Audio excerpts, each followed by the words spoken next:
Typically, in our experience, in a lot of projects, what tends to happen is the building owner comes to the design team with a bunch of property requirements. They say, I need process parameters, I need fire rating, I need sound rating, and all of these different properties to be attached to certain elements in the model.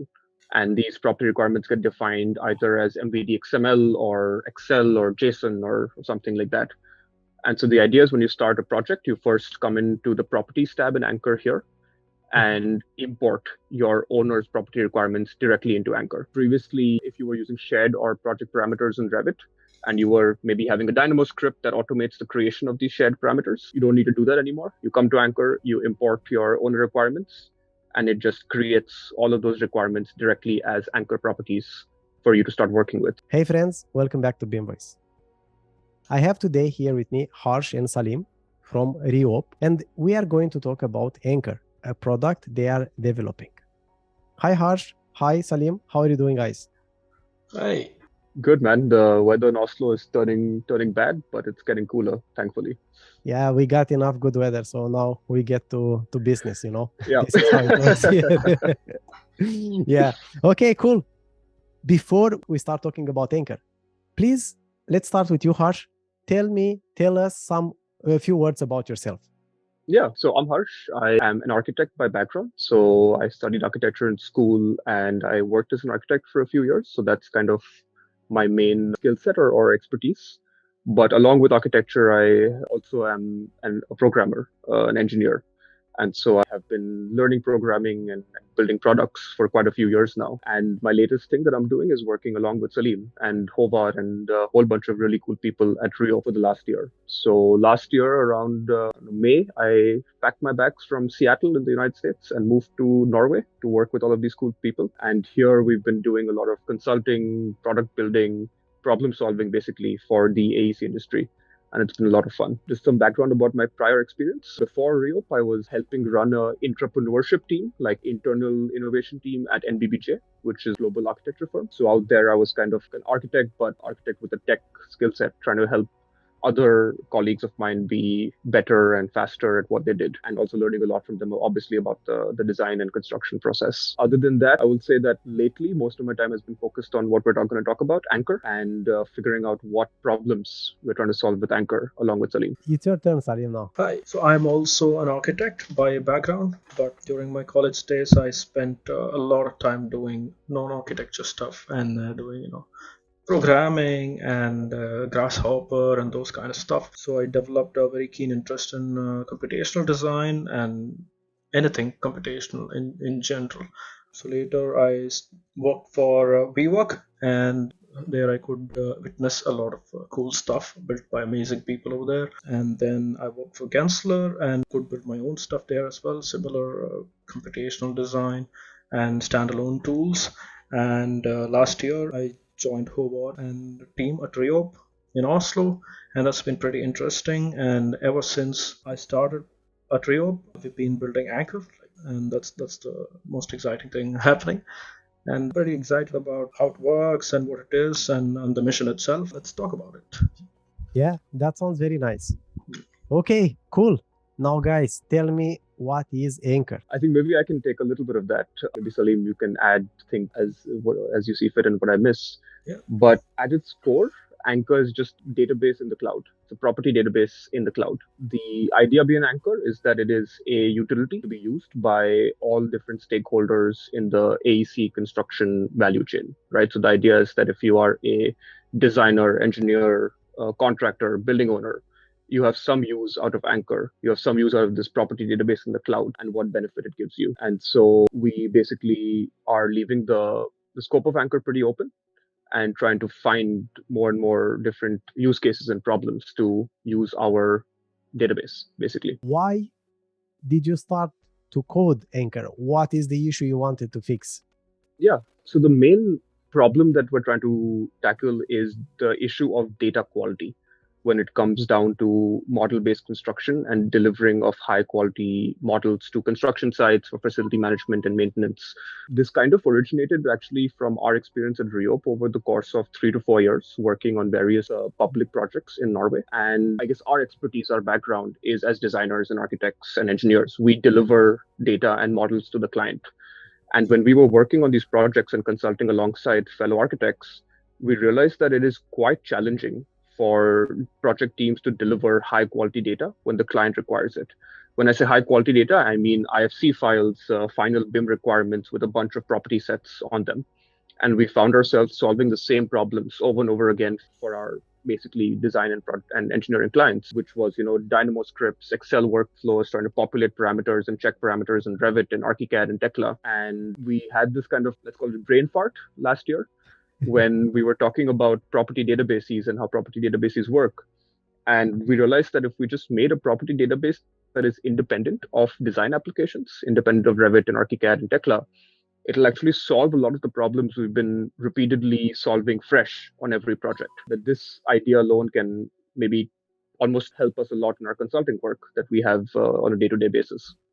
And so the problem we started by solving is to make it easier for designers and engineers to deliver good quality data to their client.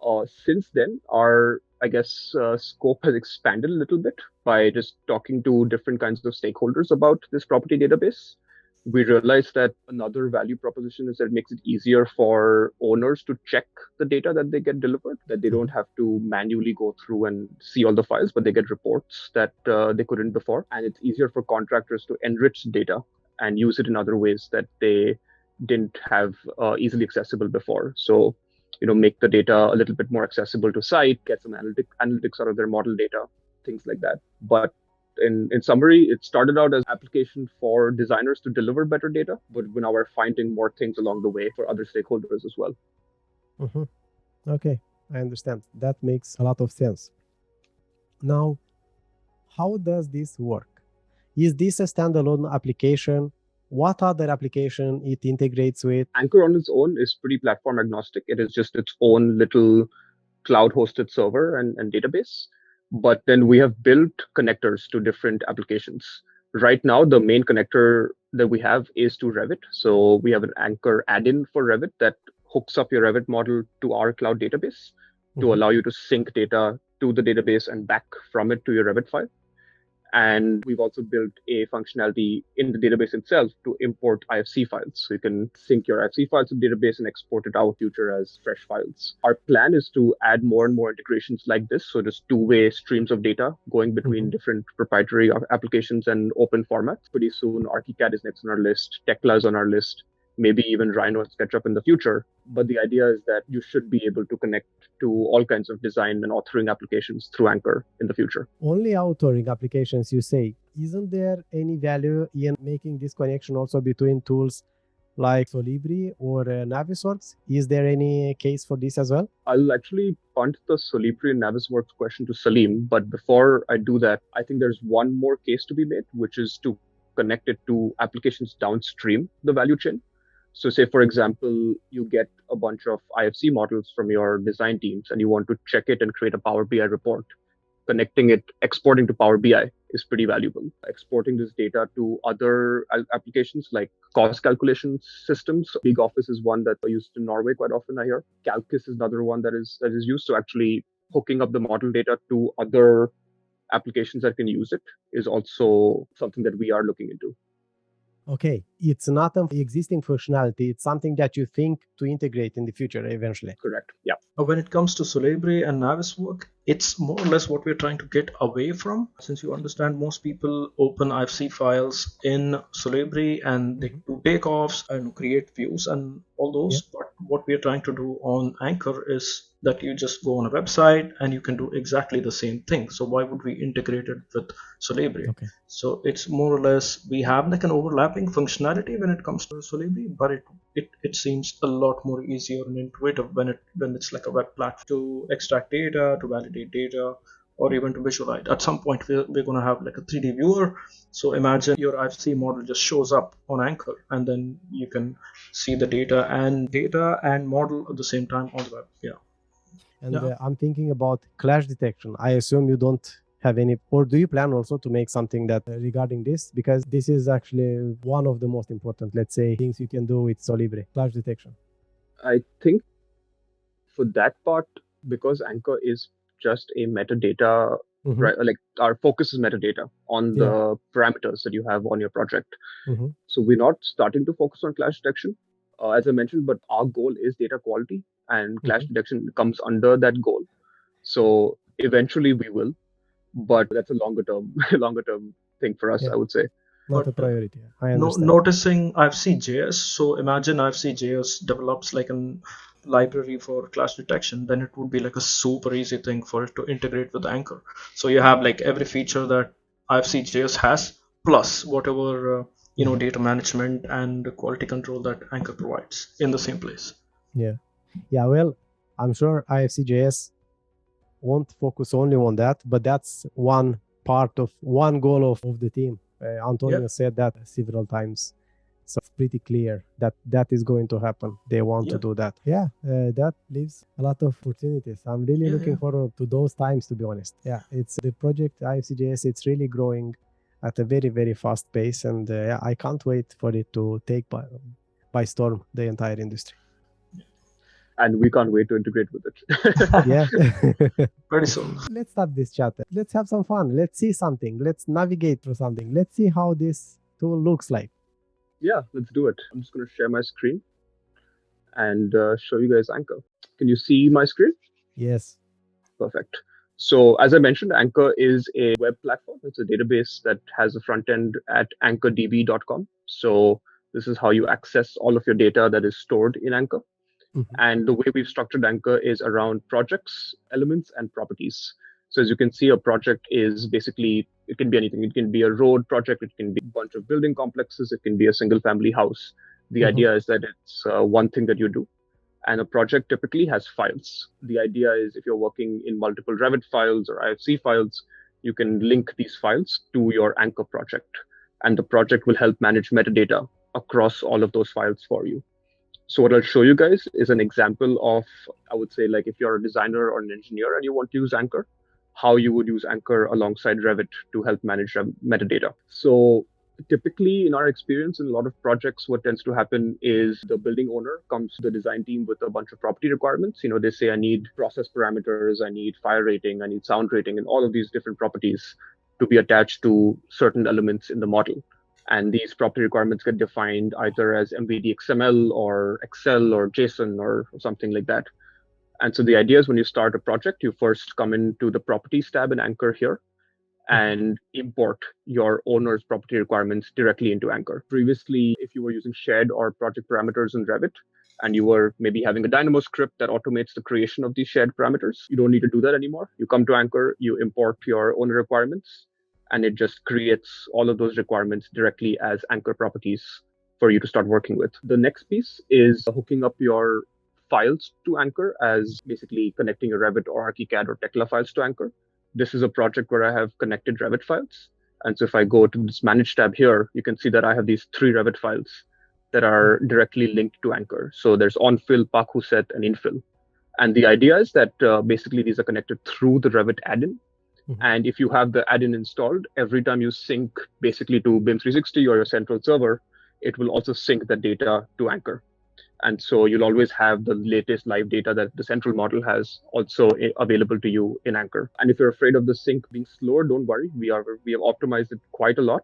So it's only a few seconds at most, like usually milliseconds of added sync time to sync this data to Anker as well. Now, once I have my owner requirements defined and my models uploaded, basically, I can start going and querying and managing my data using Anker. So the main way you do that as a designer is you go to tables in Anker, which I would say are kind of a replacement for Revit schedules. So this gives you a nice filtered overview of your elements and properties across different files. So I'll open this table here that says ceiling, for example. And the ceiling table basically is a pretty simple setup. It says, give me all the elements in my files that is an instance element. So is type is false. And the Revit category is equal to ceilings. And there we go. Here I have 757 ceilings that are coming from 3 different files. What I've also done on this table is added a few more properties just to understand what I'm seeing. I've grouped it by the type name of the element, so I can see what the different types are in all my files. I'm also checking the MMI value for these elements. For those of you who are not in Norway, this is kind of the Norwegian version of LOD. Yeah, And so the idea level is of detail of the objects. exactly. And a very typical requirement is you need to have MMI delivered to your client in a specific format. It needs to be MMI space 100 or just 100. And a lot of errors that we actually face is that the MMI value is incorrectly formatted. So it's not easily machine readable on the client's end. And so I can see here at a quick overview what the MMIs of my ceilings are looking like, which files they are in, and see what is also missing. So I can see that the ceiling one element does not have MMI on it. Say, for example, somebody accidentally put in the wrong data. Say I put in my mother's name in this value. I can easily check it in Anker, come in here and fix it as well. So what I do is just fix the ceiling to here to be MMI 200. And then and there, it just updates that value for this element in this file. I'll just show you guys a few other examples of how you would use the tables. If, for example, I want to make a quick query and see what is going on, I can make a query to get all the walls on level 7. And this basically shows me, okay, what wall do I have on this level? And just a simple filter, it says, give me everything that is in base level of this one. Another quick example, I'd say, is if I'm a BIM manager, I want to do a quick QA/QC check, I can have an MMI check table, which basically just shows me all the MMI values in all my elements in all the files. And I can see here somebody has said hello as an MMI value, which is probably me. So I'll just go in and again fix it really quickly, or I can just send a screenshot of this and flag it to somebody saying, hey, somebody has incorrectly put this MMI value in here. Oh, regarding that, just sorry for interrupting. No worries. Regarding how you say something to somebody, did you think about making integration with BCF through the BCF format? Yeah, we actually have that as a part of our roadmap. So we do plan to give back some kind of, maybe it's BCF, maybe it's something else. We aren't sure yet, but we do want to give BCF-like feedback. So say a building owner is checking something, they can export a report that can be easily checked in the model. I was thinking beyond exporting and importing. I was thinking, that's why I said BCF through a server, through a BCF server, in a way that if you can use BIM Collab or BIM Track and so on, right? If you can make an integration with this kind of tool, then people can just comment. You define it there and people can see it. This element in my model is not working. But yeah, I think for that, you will need also a 3D viewer, which maybe you will have sometimes in the future. Yeah. And one workaround that we have for this kind of a thing now is our Revit add-in. So these tables that you see in the web are accessible directly through Revit as well. So say I have this Revit file here and I go to the Anker tab and open tables. I've opened that same MMI check table here within the Revit environment. And so I can actually check what elements specifically in Revit are wrong opening this table. So it's kind of a similar idea that I can maybe say select on this 200, which is named incorrectly, and it'll just select all these elements for me in Revit as well. Yeah. And so that way, it's a easy way to collaborate and check data in the model directly. But at the same time, I do think it would be cool to also integrate with BIM Track and these other guys to actually have an issue tracking system. This is more of a collaboration system rather than issue tracking as such. Yeah, exactly. One more cool functionality that actually currently we just found a bug in, so I won't show it to you, but is that you can do a quick QA/QC of your model by also coloring this data. So there's a little button here called color that will go ahead and color each row in your table a different color and map it to your Revit elements. So these are actually already pre-colored. So you can see what element is what value with just the color on it. And so maybe this looks a little funky right away, that this should be similar to the rest. You can just go in and fix it, either in Anker or in Revit. This is not very clear so far. So the changes you are doing in Anker are pushed in Revit. Explain a bit this. Yeah, that's actually was going to be my next thing. Okay. So the idea is that you can use Anker in two ways. You can use Anker as the primary parameter store for your project. So you can manage all of your data in Anker. And the way you interact with Revit is in two ways. What you do is you press this pull parameters button if you want to save that data back to your Revit file. And what it does is if you have a shared parameter in Revit that is the same name as an Anker parameter, it will just write the Anker parameter value to that shared parameter instead. And that way you can basically save all the data back to your file. The other option is if you go to File, Export IFC, the Anker add-in will automatically find all the Anker parameters that live in Anker and inject them into the IFC file on export. So you'll get an enriched IFC automatically from Anker that will basically give you parameter values that only exist in Anker and not in the Revit file. That is the way we suggest of working, which is that you kind of maybe throw out shared parameters almost and use Anker as the main database and export to IFC from Revit with Anker add-in installed. Mm-hmm. The other alternative is if you want to use Anker kind of as a QA/QC tool only, but still have your data managed in Revit. The way we enable you to do that is if you go here to setup, we help you push your shared parameters continuously on every sync to Anker. And so the idea is if you already have a project existing and you don't want to get rid of shared parameters, we will let you basically write all of the shared parameter values to Anker every time somebody syncs to Central. So you can have the tables and the coloring and all of the functionality of Anker while still using shared parameters in Revit.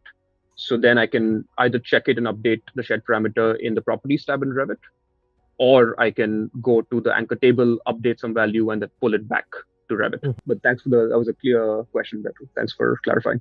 All right. So that was the, I guess, way of managing metadata and checking what's going on in your model in a more granular way, looking at the values, looking at the elements, selecting it in Revit.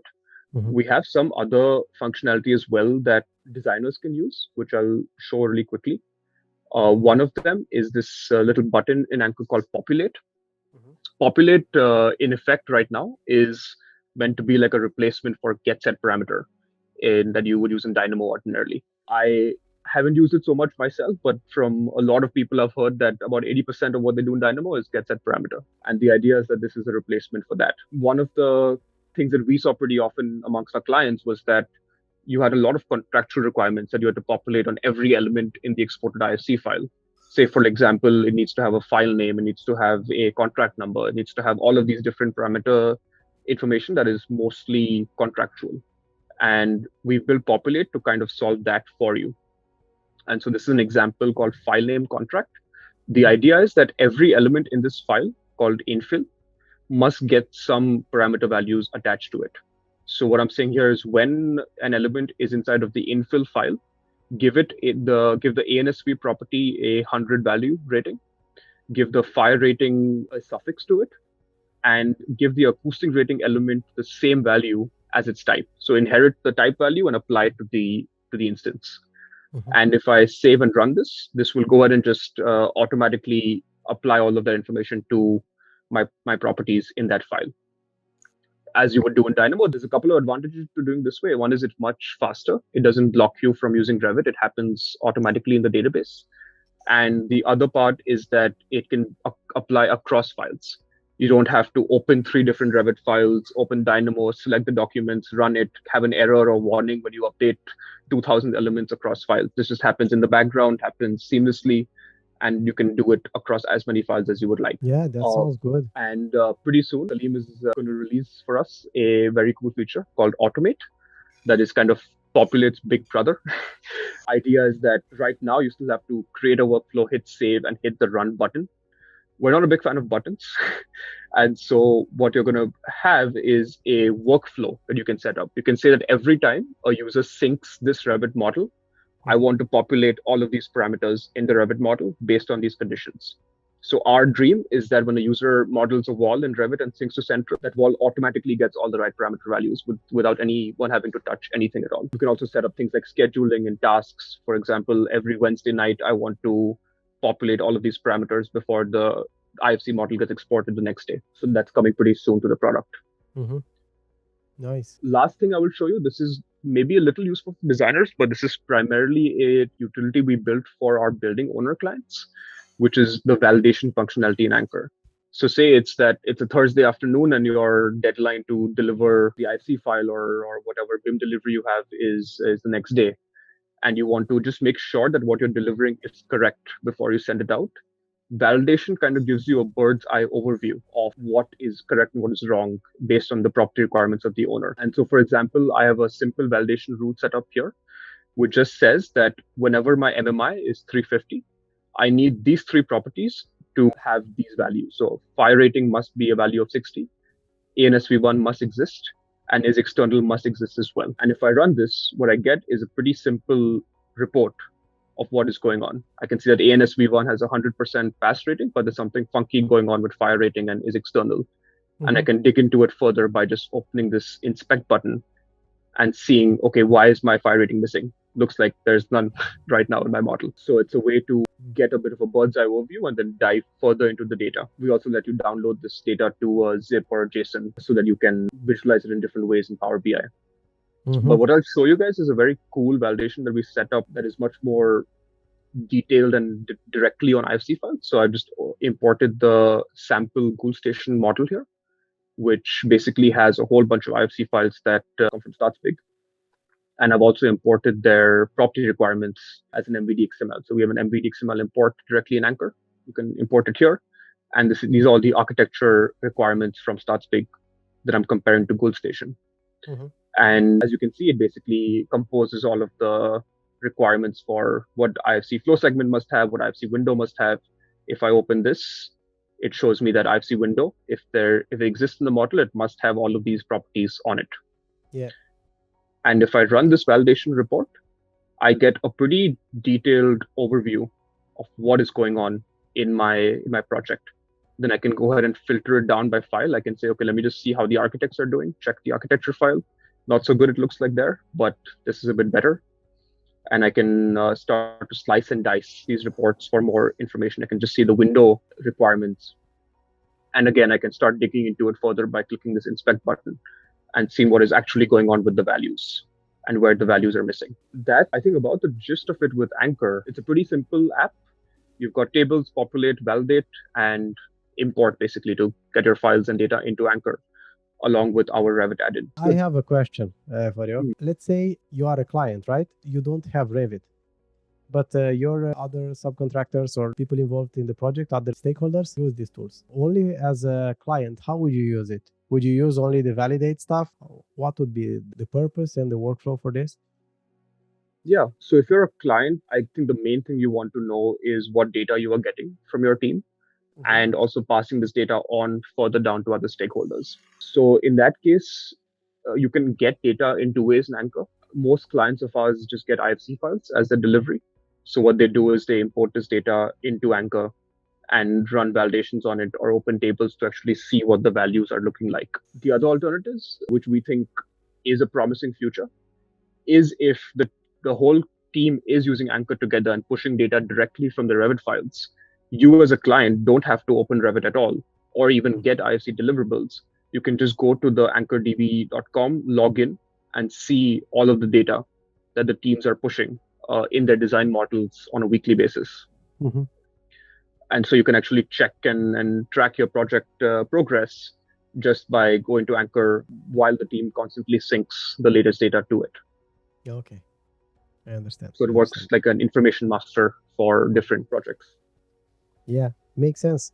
If I want to try this tool, like, can I buy it somewhere? What do I need to do to try it? Yeah. What is the process for this? Yeah, good question. Right now, Anker is in an open beta and it's free. So we just released Anker to everybody to use. If you are somebody with a use case, you can reach out to me, fill the form on our website, and we'll get you set up. And you can use it basically to your heart's content for free. We're not sure how long this free period is going to last, but at least until further notice, it's going to be free to use.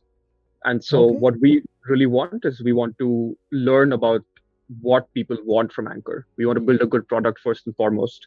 And so we're not trying to commercialize it just yet.